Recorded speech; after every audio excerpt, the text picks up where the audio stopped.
been shot today, but she's sat here with me and we have a fun idea for a video. We often buddy read together, but we at the minute have different TBRs, and she's brought a few books along to my house, don't mind my dog, to show me what she's gonna read.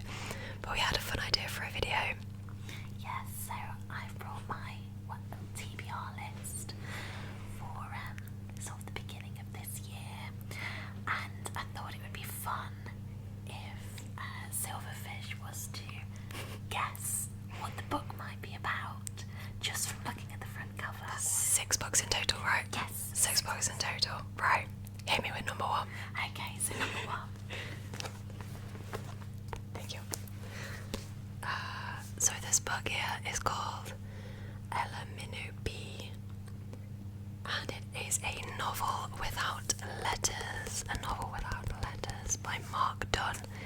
I don't know how you can have a novel without letters, but I would imagine it's something very clever going on with writing and literary cleverness, I guess. So the fox has nicked the E of the B.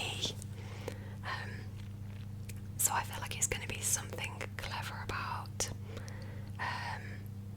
language and wording from that. It doesn't give away tons. Is there a fox in it? Start off quite hard on this one. Yeah. So this was actually recommended to me by a lovely lady in Waterstones, and she said that it's a bit like a slice of life with a bit of a twist.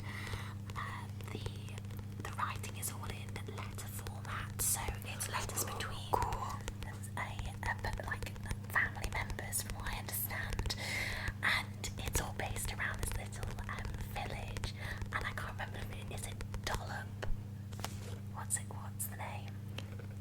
It says in the first. It says a quiet island of Nollop. Oh, Dollop. No, Nollop, not Dollop. So it's basically where they've got this phrase that's sort of like put up in the town centre, and every so often letters from this phrase start to fall off, and it becomes a situation where they can no longer use the letter that has fallen off.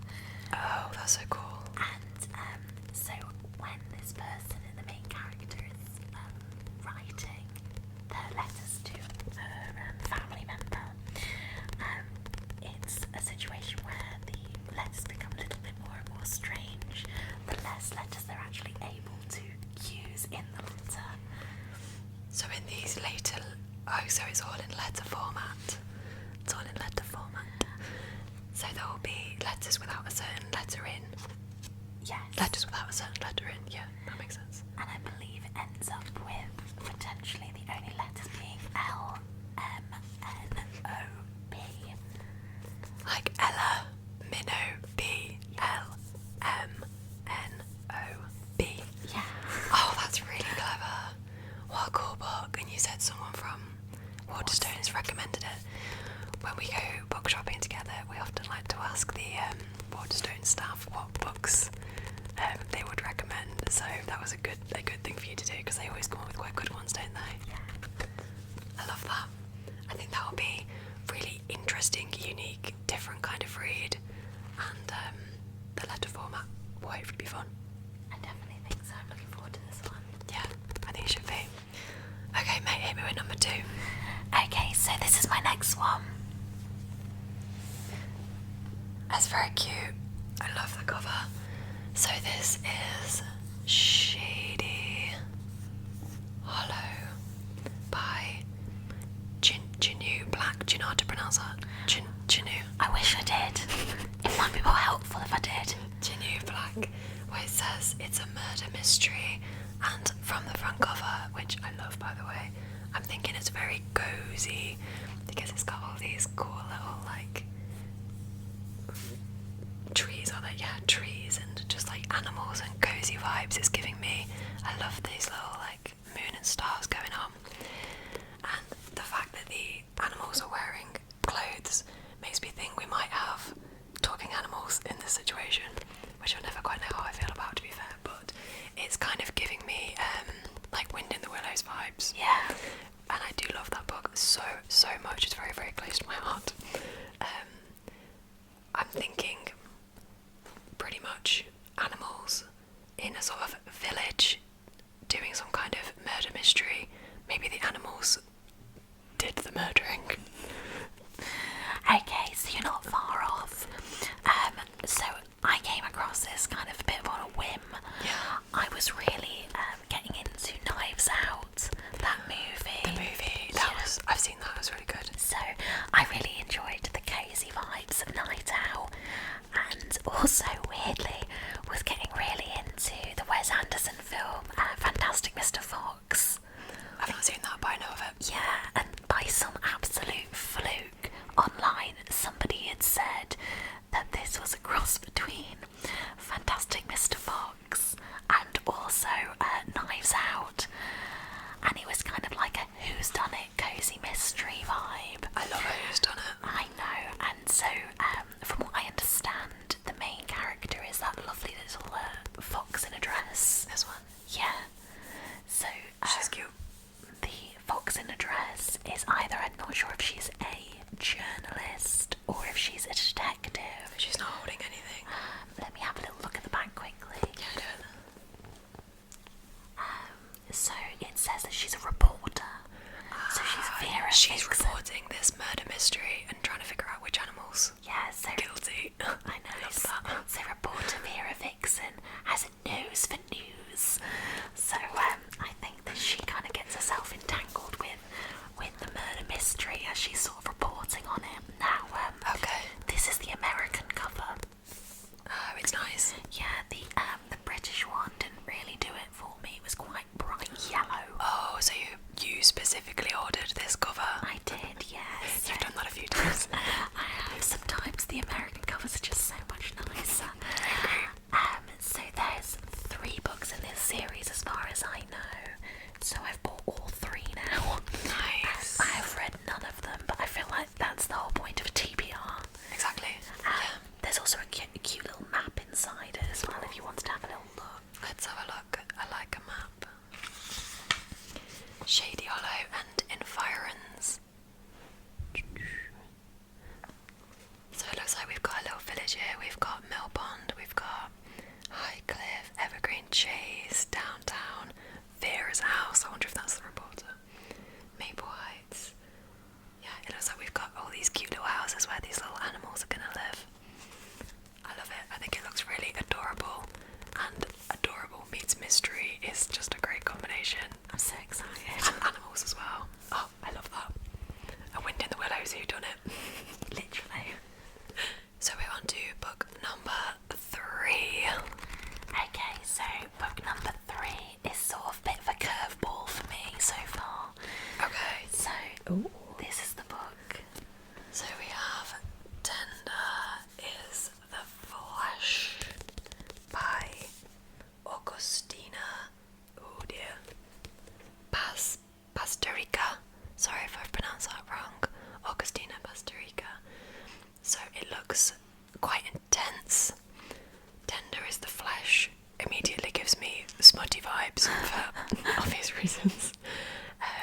It looks like there's kind of quite a lot of maybe blood involved. It's got that kind of like, it looks like a heart in the background or something. I could be wrong. So looking closely at the cover, you can kind of see like a hand here, like sort of a form of a woman here. So I'm kind of getting, I almost want to say like vampiric kind of vibes, kind of combined with smuttiness. I don't know. This is actually such a hard thing to do, to look at a cover and guess the book, but I would guess at some kind of like smutty vampire vibes. That's what I'm gonna go for. It's a total guess. Okay, it's about cannibalism. Oh. So, in regards to this book, I don't know a great deal about it, but somebody was saying that it was a bit Black Mirror-esque, about a dystopian sort of future. Yeah. And as well as that, it's about whether or not it was, I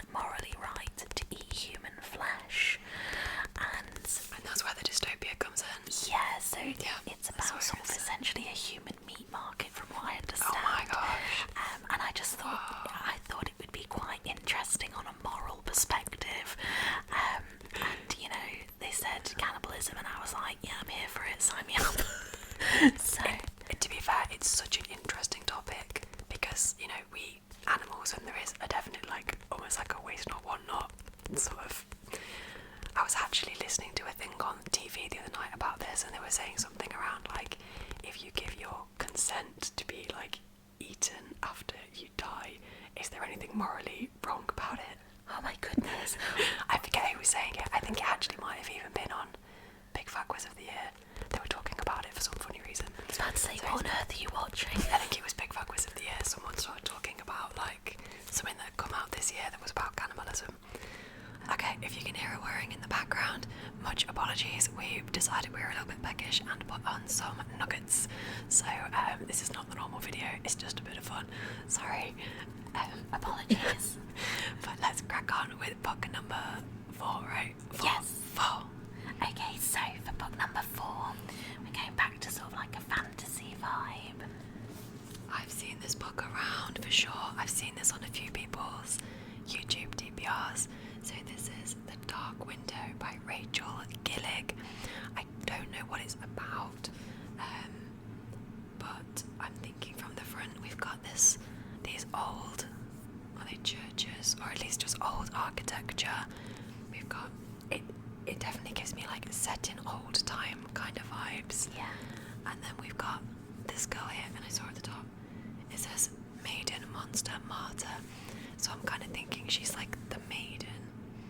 And there's this smoke coming off her. I don't know what that means. It looks like she's apparating. But it says there's a monster, and I reckon that could either be like physical or mental. Especially because she's like a martyr. So I'm gonna go with set in olden times, a girl who is struggling somehow, and perhaps there's a physical or mental monster going on. Okay, so what about the title of it? The Dark Window. Oh, One Dark Window. Well, I'm thinking, I don't know, it gives me tower vibes. Like there's some kind of monster in a tower, maybe. Okay, yeah. So this one was recommended to me quite a few times by people, and actually was bought for me. So, from what I understand, this girl, which I'm assuming is the girl that's on the front cover, is called, oh, she's got a great name, I've completely forgotten it. Is it Elspeth? Yes, Elspeth. So Elspeth has... Elspeth Spindle. Oh, love that. She has kind of like a monster living inside her, from what I understand, but it helps to like protect her. And her village comes under sort of like some dark magic, and she has to put her trust in a sort of mysterious highwayman, and to like protect her village and sort of conquer the evil, I think. And I think the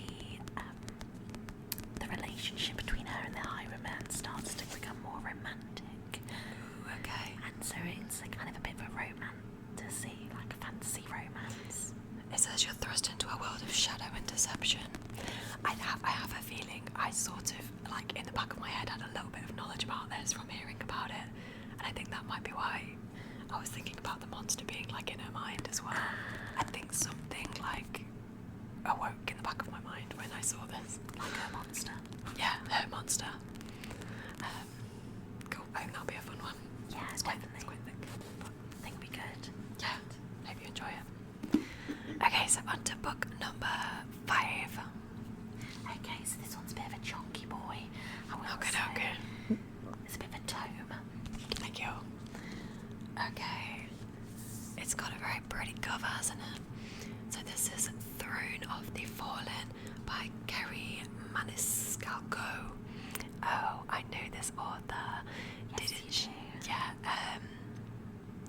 Kingdom of the Wicked. Yes. Yeah, Kingdom of the Wicked series, which we both really, really enjoyed. So dark and gothic. But this one I haven't heard of. Is it a standalone or is it a series? Yes, so I believe this is a spin-off of the Kingdom of the Wicked Is it really? Oh my gosh, I'm gonna want to end up reading this, aren't I? Yeah, you can read the back of this one because it's not got a blurb, but it's got a quote.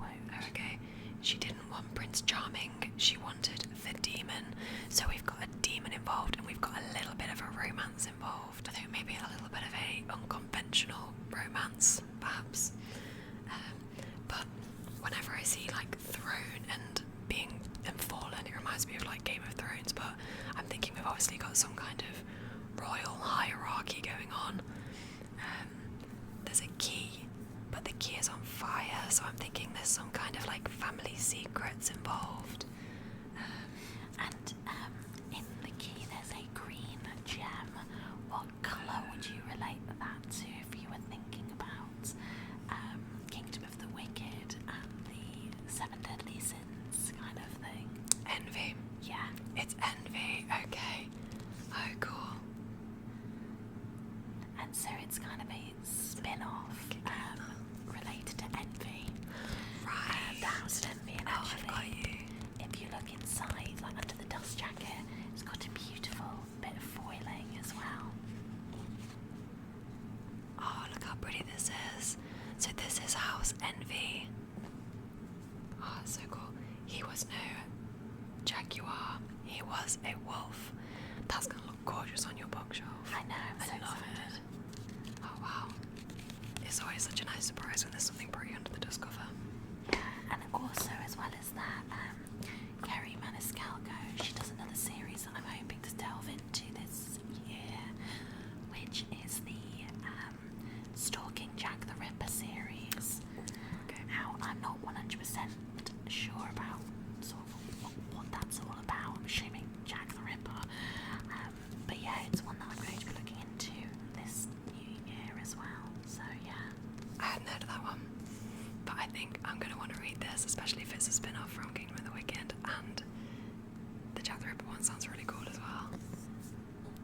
And this sounds really good. It's a bit of a tome though. It is a bit of a tome.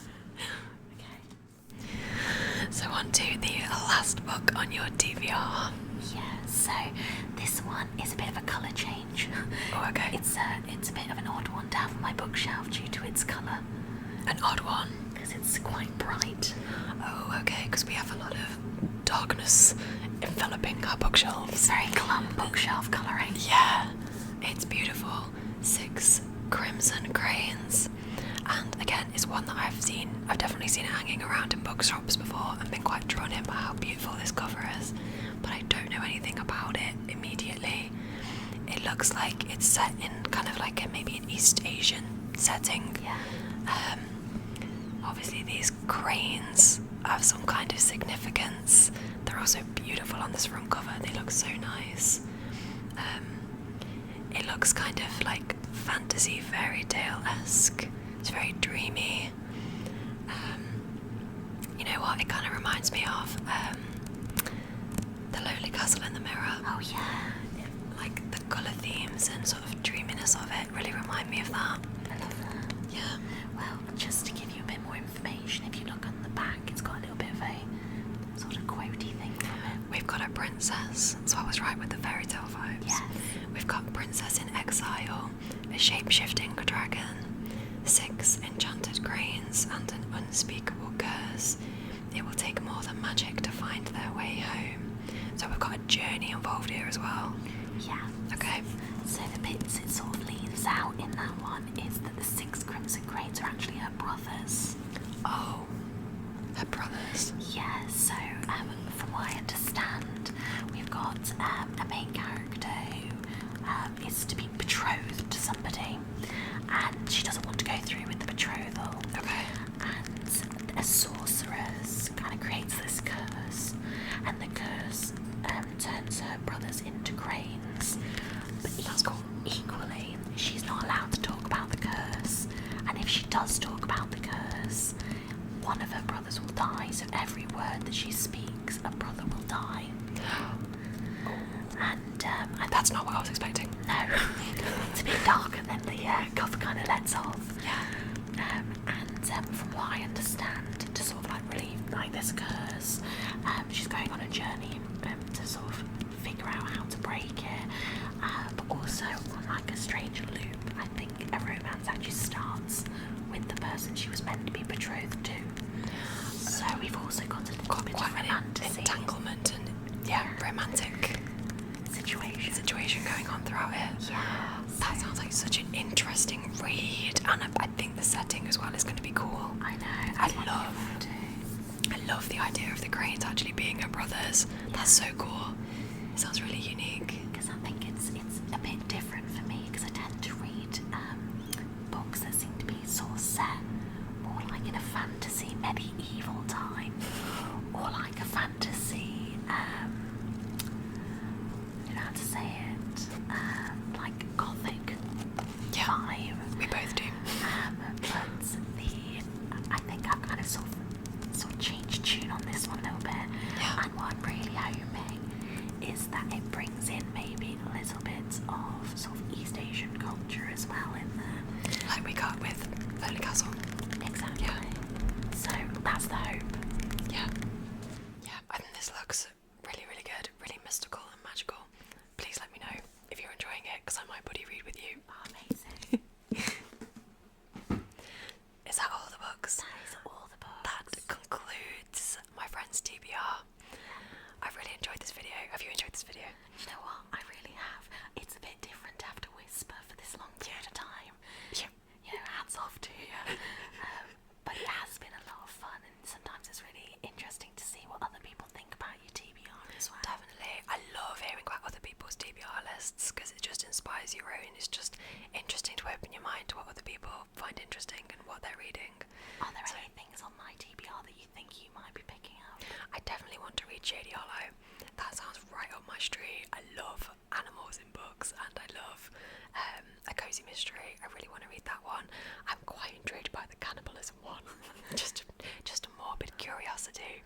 And I think Crimson Cranes looks very different to what I've read before, and quite dreamy and mystical. And I think I'd really enjoy that as well. Oh, so amazing. So yeah, we've got some buddy reads. We've definitely got some buddy reads in there, but I will also need to read the, what was it called, the Kris Maniscalco one.